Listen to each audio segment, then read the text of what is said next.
Les amis, on nous rapporte la parabole d'un étudiant en Torah qui jeûne et dont un chien mange le repas. Quel est l'enseignement à tirer? Les chiens, ce sont les individus audacieux qui aboient sur les autres, ceux qui ne cessent de critiquer les autres de façon permanente. Or, ces critiques n'ont pas lieu d'être. Les capacités d'un individu sont illimitées. Les seules limites sont celles de l'esprit. Elles proviennent soit de notre esprit, soit de celui des autres. Un savant, Thomas Edison, pour ne pas le nommer, a raconté que lorsqu'il était un tout jeune enfant, il avait été renvoyé de son école à cause de ses mauvais résultats. Lorsque sa lettre de renvoi est parvenue à sa mère, celle-ci a dit à son fils « L'école dans laquelle tu es scolarisé est navrée, mais elle n'a pas les compétences pour enseigner à un génie comme toi. Nous trouverons désormais une école pour enfants plus intelligents que la norme, comme toi. » Est-ce que ce génie serait parvenu à se réaliser si sa mère, qui aurait pu être tunisienne, n'avait pas agi ainsi? Essayons de comprendre. Chaque individu est réceptif aux remarques de son entourage. Les encouragements et les paroles blessantes pénètrent notre âme. Il faut donc fermer les accès à ce qui entrave et brime notre encouragement. Fermer son cœur, fermer ses oreilles, faire barrage à ces mauvaises paroles que l'on perçoit ou reçoit sur nous-mêmes.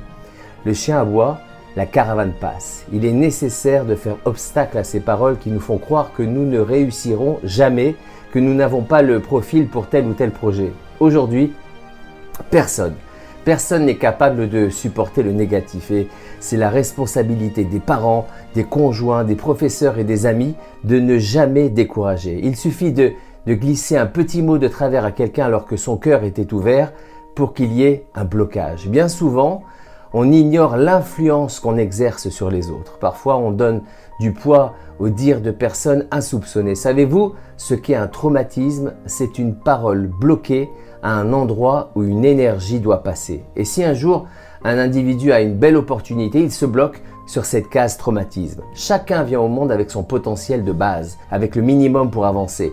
Mais on n'avance pas à cause des aboiements des chiens. Je n'avance pas parce que quand j'avais 8 ans, le prof m'a découragé. On cherche alors la vitalité ailleurs, dans l'alcool, les jeux, etc., alors que nous sommes libres. Donald Trump est un bon exemple de personne qui ne s'est pas laissé abattre. Le président américain fait grincer des dents toute la communauté internationale. Pourquoi? Parce que professionnellement, il n'a aucune expérience en politique. Comment est-il parvenu au sommet de la première puissance mondiale? Avec sa confiance en lui. Alors qu'il s'énervait avec Obama, il s'est promis qu'il arriverait à son poste et au moyen de sa détermination, il y est parvenu.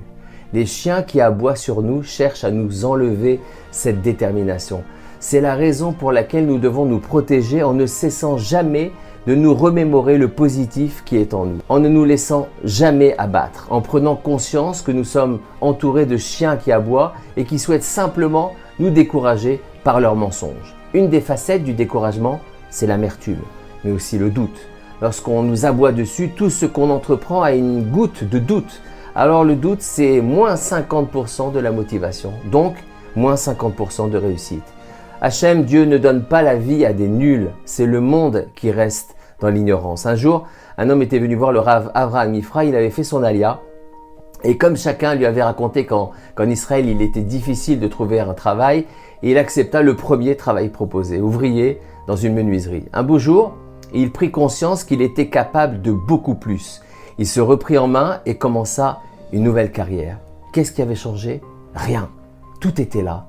C'est lui qui avait changé. Mais pour ça, il faut un coup de manivelle, il faut oser, il faut la force. Lors d'un entretien d'embauche, chacun a le sentiment de mentir sur ses capacités et de se présenter dans une version améliorée de soi. Mais ce bluff est plus vrai que la réalité. Puisque la réalité est faite des aboiements des chiens et que chacun y perd une partie de ses capacités, forcément, chacun perd 50% de ses capacités. En fin de compte, d'une toute autre perspective, le bluff, c'est la vraie version de chacun. La société nous affaiblit lourdement en nous demandant de réaliser des tâches simples, mais en nous imposant de les exécuter rapidement. C'est un rythme au-delà de nos capacités. Personne ne peut s'arrêter en pleine course. Aussi, le secret, c'est de simplement garder à l'esprit que nous sommes dans la course et de s'arrêter quelques minutes chaque jour pour parler avec Hachem. Un des cadeaux de Rabbi Nachman, c'est ce secret. Il y a toujours des instants vides dans une journée durant lesquels il est possible de le faire. Parle avec Hachem et réveille ton âme. Cherche ton diamant intérieur, donne-lui de l'énergie et fais-le briller. Revenons brièvement en guise de conclusion à l'histoire de l'élève qui jeûne et qui a plus précisément la sensation de jeûner. Pourquoi ? Parce que la connaissance ne suffit pas. Ce qu'il faut, c'est le vécu. On a besoin de vivre, de parler avec ses amis, son conjoint Hachem et le tzaddik. Ne pas rester cantonné à une Torah théorique. Les liens, c'est ça qui donne le goût de la vie.